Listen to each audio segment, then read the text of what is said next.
maaf sebelumnya teman-teman ya dari semua pemateri yang telah menjelaskan materinya. Mungkin masing-masing dari pemateri punya karakter dan cara berbicara, kemudian materinya yang berbeda-beda. Yang pertama saya ingin komentari yaitu memang mahasiswa itu secara apa ya? Secara formalnya atau secara memang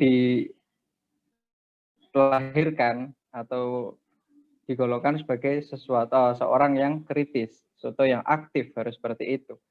Tapi kadang kita itu lupa ya. Kita itu lupa bahwasanya niat kita untuk kritis, niat kita untuk merubah, niat kita untuk sebagai agent of change ini kita lupa akan satu yang pertama ya, nilai-nilai dalam adab dan akhlak yang harus kita miliki seperti itu.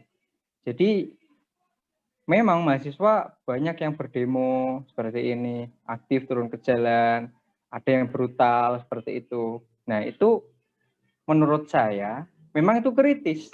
Tapi cobalah kita itu sedikit kritis sedikit lagi, ya kita kembalikan semua kekritisan, keaktifan itu kepada diri kita masing-masing.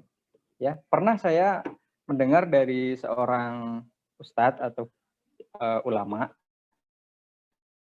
Jadi kalau kita mau merubah dunia, bahkan merubah dunia seisinya, negara, pemerintahan, sebagainya, coba kita rubah ke diri kita masing-masing. Ya, coba kira-kira tanggapan dari para pemateri, kira-kira bagaimana? Itu yang pertama. Kemudian yang kedua, saya ingin bertanya atau menanggapi tentang keadaan kultur yang ada di Madura tadi tentang wanita. Saya kira di Madura itu saya rasa sesuai dengan apa yang terkandung dalam Al-Qur'an ya. Ar-rijalu qawwamuna 'alan nisa. Jadi memang seorang laki-laki itu diciptakan oleh Allah Subhanahu wa taala itu harus lebih ya, lebih ini dalam artian lebih aktif, lebih kuat, ya, lebih berkuasa dan sebagainya. Saya rasa ini memang sesuai nilai-nilai yang terkandung dalam Al-Qur'an, dalam agama kitab dalam kitab agama yang kita anut seperti itu. Kemudian yang saya tanggapi lagi mengenai wanita ya. Yang terjadi di hari ini wanita itu berpendidikan tinggi, kemudian titelnya macam-macam. Tetapi yang saya sayangkan malah anaknya itu di rumah itu ditinggalkan, terbengkalai. Pendidikannya malah kurang baik seperti itu. Jadi memang fitrahnya wanita itu al-madrasatul ula ya. Sekolah pertama bagi anak-anak.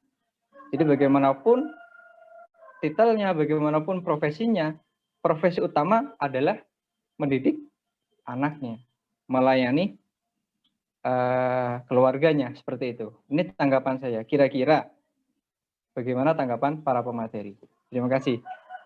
Assalamualaikum warahmatullahi wabarakatuh. Waalaikumsalam warahmatullahi wabarakatuh. Waalaikumsalam warahmatullahi wabarakatuh.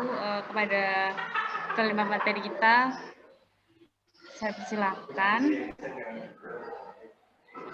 Untuk masing-masing pemateri, saya beri waktu selama 5 menit ya untuk memberikan tanggapannya. Terima kasih. Silakan. Saya dulu ya Kak ya. Izin ya buat pemateri-materi yang lain, saya dulu ya, atau untuk menjawab pertanyaan karena tadi menjerumut pada pembahasan saya gitu ya. Saya izin ya untuk menjawab. Sebelumnya terima kasih buat Julian yang sudah bertanya tentang bagaimana sih sebenarnya mahasiswa, apakah kita benar-benar harus memperbaiki diri kita sendiri gitu.